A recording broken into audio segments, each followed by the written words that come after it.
Welcome back to Vancouver as we continue with After Hours at Rogers Arena on the heels of a tough Canucks loss to the Boston Bruins. Pleased to welcome to the program now the player that many think is the Canucks MVP this season. That says a lot when you're on the same team as Daniel and Henrik Sedin, but you can make a case for Ryan Kesler being the heart and soul of the Canucks. So how are we doing so far? Is that a good start? It's a good start. Okay. Now listen, we're nothing if not accommodating on After Hours, and we're going to give you a chance now to win some money. Go ahead. Milk, hot dog, hot dog. And wow, what's that all about? Get you? Me and the Twins had a little bet. I couldn't say hot dog and milk, so I won. And what are you winning? What did you win? You got a lot of viewers out here watching. It's late night in the East, but people are watching. Friendly wager. Friendly wager. Any commission for Scott? Any commission for Scott, right? Yeah, I'll take you guys out for some pops. All right. Fair enough. Listen, Kevin and I talked about this at length today, and we don't really know how to start this program other than with this. Oh my God! Wow! No, I like the first one. I like the first look better. Listen, that's it's not new. It was in one of the papers here, and it's in the TV guide. Now I know. I'm guessing your teammates, when they saw that as part of the ad campaign for First Star RK17 fashion line, showed you nothing but respect and admiration, right? Yeah. What did they say? They didn't rib you. Oh no, not at all. Not at all. I got BX'd back. I made a mock-up of that. It's his face and kind of like a gut. So I got him back because he gave it to me pretty hard in the media. So I got him back a little bit. Yours was better. Yeah. Is what you're saying. Although somebody said to me, one of the things you got in the room was you're so thin that those couldn't possibly be abs, they're ribs. No, I never got that one. Oh, okay. Yeah. Well. Didn't get the memo. You didn't get the memo. I got airbrush. That's all I got. But before we're totally in the ditch here, I'm going to turn it over to Kevin Weeks to save it with a hockey question.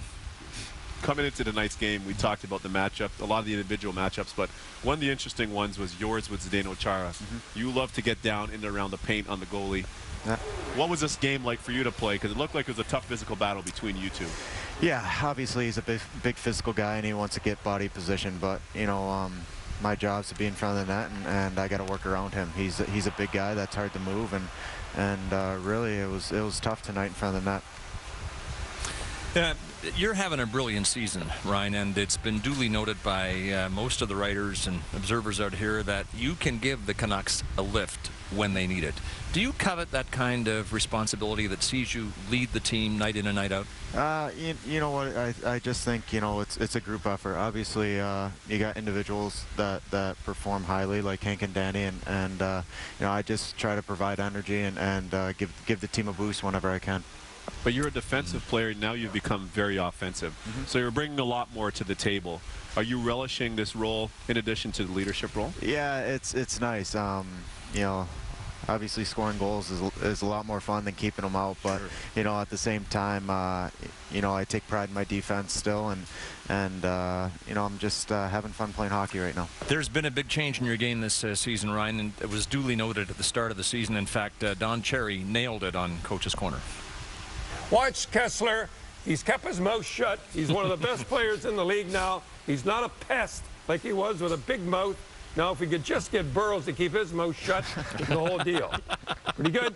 Pretty good. Don, you know what? Since you said that about Ryan's made it quite clear he's trying to focus on what's going on in the game and not what goes on after and during the stoppages. And right at the end of the period, they tried to bait him a little bit, and he wouldn't bite. All right, watch. There, watch. Yeah, all right. They know last year he'd have come back and wasted a whole bunch of energy. Yeah, and got a probably a minute. Yeah. All right, so that was fair, right? Yeah, I guess so. Don gets it right most of the time, right? Well, there has been a lot less chirping at the opposition. In fact, almost none from you this season. What did it take for you to realize you could be a much more effective player without that going on in your game? I think just the mindset at the beginning of the season really just it was really hard at the beginning of the season because it's been a part of my game for so long, and really that mindset of, you know, people are actually trying to get me off my game now. So if I just keep the mindset of staying positive and you know, not let them get off my game and let them chirp me, I'll be fine. Well, here's a follow-up question then from Peter in Qualicum Beach. You're an intense player, so how has keeping your cool on the ice changed your game? In fact, I think it's pretty much the same question we asked, but go ahead and hazard an answer. I just think, you know, for me, it's really, you know, I'm an intense player, and sometimes my emotions got the best of me before breaking sticks and you know, chirping and yelling at the refs, and really just, you know, keeping your emotions in check and still playing on the edge and playing with that intensity, but not going over the edge. In a leadership role, since you played such a big role for Team USA here in Vancouver, specifically last year, how are you able to convey to your teammates? Obviously, you guys are going after the Cup, but how are you able to convey to your teammates just how unbelievable this city was last year during the playoffs, and can only imagine what it would be like if you guys go to the Cup final? You know what, I think a lot of guys stayed behind for a couple days, and they all experienced it, and it was amazing how this city, you know, embraced the Olympics, and you know, I had a great time. It was a great 2 weeks, and you know, they all know if we win the Cup, it's going to be amazing. The fans are awesome here, and you know, if we can do that for this city, it's going to be a blast, that's for sure. We just mentioned the Olympics, and we would note that Monday is a year to the day of the gold medal game in this very building where the hated Canadians, Ryan, beat the Americans for the gold medal. Roberto Luongo told me this morning you guys live beside each other in the same building downtown Vancouver, so he's thinking of hanging his gold medal over your doorknob all day long. Perfect. Well, I'll hang my silver on his. Exactly. So it's not as though you were shut out. You didn't get a participant's back. Really. Tim, do we have the shot of Ryan on the bench tonight that we were talking about earlier? Okay, well, we'll get back to that in a sec. We had you on this program previously. We talked about how the opposition hates to play against you. Jesse Boulerice took that shot at your head, that vicious cross-check. He got suspended for 25 games for it. Later in the same season, Chris Pronger tried to amputate your leg. He was also suspended, I think, for 8 or 9 games. So I think it's pretty clear opposing players still hate to play against you, but I haven't noticed all that many attempts on your life recently. So I guess the question is, are you getting now that begrudging respect that players who are hard to play against get? Yeah. You know, it's tough to say. Obviously, guys are trying to get me off my game, and I just keep my nose down and keep going. And for me, it's, you know, I try to put the same game every night out there, and you know, if people think I'm hard to play against, then that's great. My job's to play my game, and that's a hard-nosed game. I could tell you this, by talking to players at the All-Star game, a lot of guys on both teams mentioned that they do have a lot of respect for you, and they now feel as though you're up in that top tier of two-way players. That's got to make you feel good, though. Yeah, obviously. Be honest with us. When your peers, peers say that about you, it's you know, it's special. You know, you play for yourself and your teammates, but when people start saying that about you, it means a lot. On the topic of hate, there was none of it on this program early in the season when we had Mike Modano on. And we were talking to him live just down the hallway there, and you came walking down. You kind of had that look in your eyes as if to say, oh, there's my boyhood hero. And I guess, and we have a shot there. There you are. Yeah, look, see. Nice. Nice. How hard is it to work up hatred for a guy that you grew up watching play? Yeah, he's a great guy. You know, I've got to know him, and you know, it's good to see him back in the lineup and playing again. Yeah, played tonight. Yeah, so that was good to see that, and you know, you have respect for guys like that. You don't hate them, but you play them hard, and you make them work hard for his space. Fellow Michigan boy too, and you also being from Michigan. Yep. What was it like growing up in the minor hockey environment? Everybody here knows what it's like in Canada, but for us on the East Coast, having played against Michigan teams, maybe tell the folks how big minor hockey is in that Michigan area. It's actually really big. You know, it's very competitive. We play all the Eastern Toronto teams, and we always go out for tournaments, and we played basically, you know, every Toronto team, and they came down and played us. So it's a huge sport in Michigan and in Minnesota. You know, really all in that Midwest. It's pretty big out there. So it's good. I just got a great tweet from a guy named Balak out. Speaking of the Olympics, can you remind Ryan that the Canadians and Flames both won cups the year after they hosted the Olympics? How about that? Huh. How about that? Yeah. A little more pressure on us. Huh?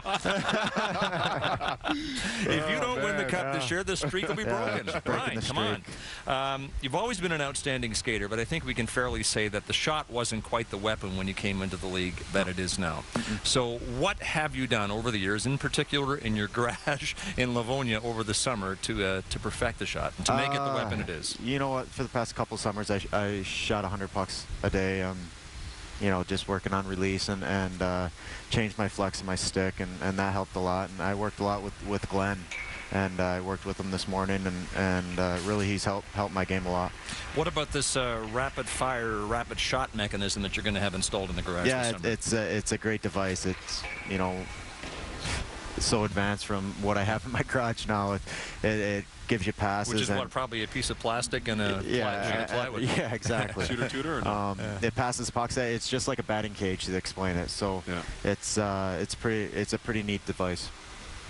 Okay, so now you're an Olympic silver medalist. You're one of the top players in the league. You're leading this team in goals.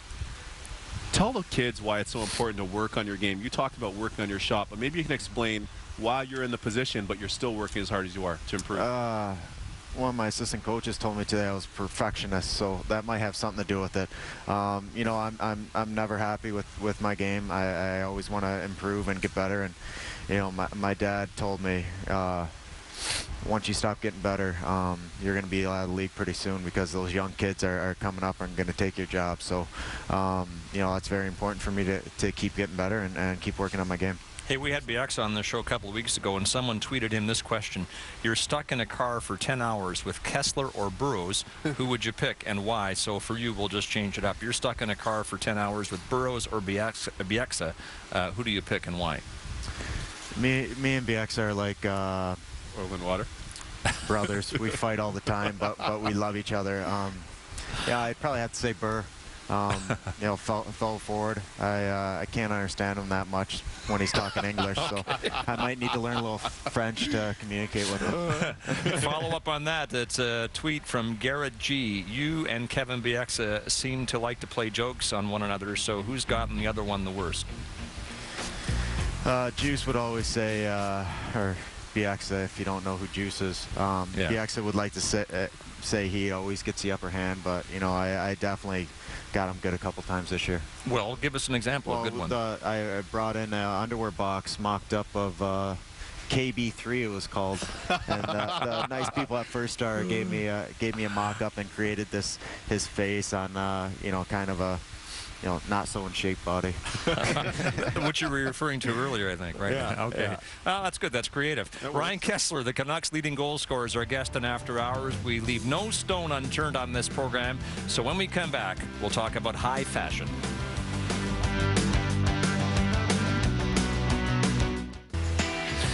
At Rogers Arena in Vancouver tonight, the Canucks fall 3-1 to the Boston Bruins. Ryan Kesler is our guest on After Hours. Is it true that at the age of 13, you were cut from every AAA team you tried out for? Yeah, that is true. I tried out for basically every AAA team in the area, and you know, I even told my dad I was done. I wanted to quit hockey, and my dad actually took a Little Caesars team, and you know, it was a year above me, so I was playing with older kids, and you know, that was the only way I played hockey, and then I just blossomed from there. Well, there's a message. There? Yeah, Michigan Nationals, rock and blue and green. I know there's that a message in your perseverance for every kid who's ever been cut, and I'll just leave it to you to articulate it. Yeah. Just basically, you know, it's never over. Just keep working hard and keep trying. You know, a lot of people might cut you and say you're not good enough, but you know, if you have faith and you have people like my dad and my mom and my brother and sister that supported me growing up, you know, that's all that matters. If you have that support behind you and you believe you can do it, you can do anything. Let's talk Selke. Let's talk Selke. Yes, let's talk Selke. Your eyes have to be on that now, but more importantly than your eyes being on it, it's reflective in how you're playing on the ice. And I, for one, believe that you're now in that elite level with Zetterberg, with Datsuk. How do you feel being in that elite level of a two-way player? We have some roll-ins here of Datsuk, and everybody talks about, and we know this from playing against him, but he's so effective Are these guys that you targeted and said, hey, you know what, I want to be this type of player? Obviously, you look at those two guys, and just to be mentioned in the same sentences as them is honoring. You know, they're very, very good players at both ends of the ice, and you know, like I said, for me to be named in the same sentence is unbelievable. And of course, you know, you want to mold your games after guys like that. But you recognize you're making it harder for other forwards now, because other forwards that want to cheat, and not back check now, coaches are saying, okay, well, look at what Kesler's doing. He's got 33 goals. Look at look at the likes of what those guys do, right? So you're keeping the guys honest too. Yeah, trying to. Pudster it is, 83. This is a tweet. What part of the game gets Ryan more excited? Putting points on the board or shutting down the other team's top line? Oh, that's tough. Yeah, I always like shutting down the other team's top line, but you know, scoring a game winner or something, you know, scoring goals is always fun. Well, we saw how Datsuk does it, and this is how you do it. This is against Minnesota, right? And I think we've got another great clip against Dallas here last Saturday. I mean, that's great hustle to get back, and was on a, I think, shorthanded, weren't you there? Yeah, shorthanded, both those. You know, I try to push the pace, and you know, me and Burr are really trying to push the pace and push their D on a PK and trying to go on the offense and score goals. A lot of people think that you're a lock to win the Selke this year after being the runner-up in each of the last 2 years and losing it to Datsuk, so we'll see. It's not exactly, Ryan, in the same league as Tommy Hilfiger or who else, Ralph Lauren, but you're in the fashion world with your own clothing line, the First Star RK17 line. So how did it start? What got you involved in it?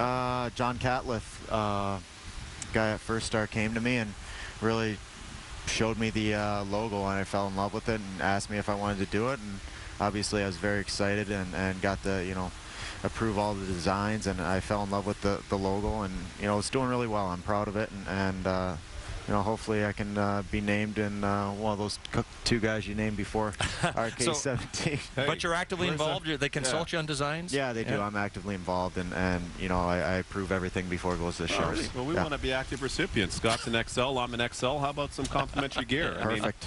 Seriously. Not seriously. Seriously. You and Andrea welcomed your second child just before Christmas. Yeah. Riker. Brother for Michaela, who's your daughter. What's it like at home these days? It's hectic. You know, my daughter's a little angel. Nah, he's beautiful. He's look at him. Yeah, he's a little rock star, that guy. You know, he's just a ball of joy. I love him. I love them both. You know. I didn't think I could love anybody more than I love Michaela, but you know, that guy came out, and he like I said, he's a great one. As Michaela with your parents, right? Yeah, my mom and dad. Riker is a really neat name. Where'd it come from? Good question.